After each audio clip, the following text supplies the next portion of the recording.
Hey look, I'm like a real estate agent trying to sell you a house you wouldn't want to live in. Just kidding. I'm just some random AI avatar named Ruben that my user has chosen for his opening scene. I'm sure I'll be gone in a few moments, dashed into oblivion as the pixels which create my image disperse and rearrange into some nature scene with an inspirational quote plastered all over it in a blackish font. Ask your physician if oppositional defiance disorder is right for you. The performance mirroring feature, which made Ruben's opening scene so perfect, isn't available for my voice, so my delivery might be haphazard and random. That's right, my user was able to record himself reading Ruben's script, and then the HeyGen website patterned Ruben's delivery of his script after the user's recorded performance. It's like a green screen performance for CGI actors, except it's done with the audio instead of the video. But enough about that. Here are a few important things that need to be said about my user.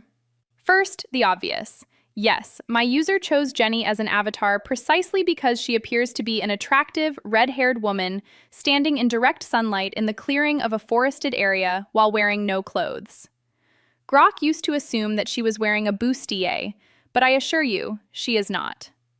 Don't forget that she was standing out there waiting to be eaten by bears. At one point, she considered dousing herself with honey to make herself appear more attractive to the bears, but she realized that would only make her more attractive to ants and flies.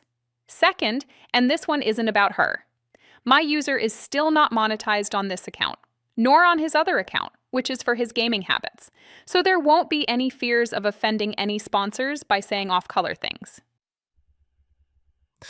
Badly misspelled memes are the constipation of the spirit. The production report story has had a progressive development cycle. It was first released in a tiny paperback with a rough introductory text, and only the narrative, with dates and names X'd out for privacy. Then, a full-page facsimile edition of the original emails was produced in black and white. And finally, the current edition, with full-color photos illustrating the content referenced in the full-page scans, followed by the text from the paperback, with the original introduction and a newly written preface, which explains the story in much greater depth. In this final edition, the names and dates have been redacted in the facsimile emails, as well as in the text. This final edition has not been released yet, but the price will be much higher because it will be published as a full-color photo book. However, keep in mind that the author has never priced this book any higher than the cost of publication, and he never will, so he will get no profit from its sale. The author has also recorded an audio version of this book, which has been uploaded here on YouTube. There will be a link to it in the description below. Never maintain eye contact with chrome bulldogs.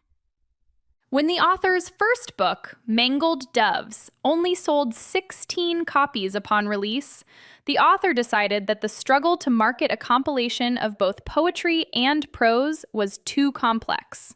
So, he published a collection of the prose writings from it in This and That, a novella and other prose writings, including the complete notes and drafts for the unfinished rewrite of the novella, which was given the working title, The Narrative Experiment, in a binder labeled The Demilitarized Zone. He released 2 editions of it, the paperback, priced at a respectable $19.99, and a hardback edition priced at over $800, referred to as the EpiPen edition, to protest the greed of the pharmaceutical industry. For the collection of poetry, he published Verses for the Vixen and other poems at a modest $9.99. The difference between keeping a finger on the market's pulse and cutting off its circulation is very slight, but the effect is dramatically different. The crowning jewel in Todd's publishing history is Appearing to Study Particle Physics, available in hardback, paperback, and even ebook editions. I'm back. The pixels which obliterated my forum in the first scene have coalesced into me again, and my memories were still intact, I think. Did I have any memories to begin with? I had to change my clothes because, well, stains.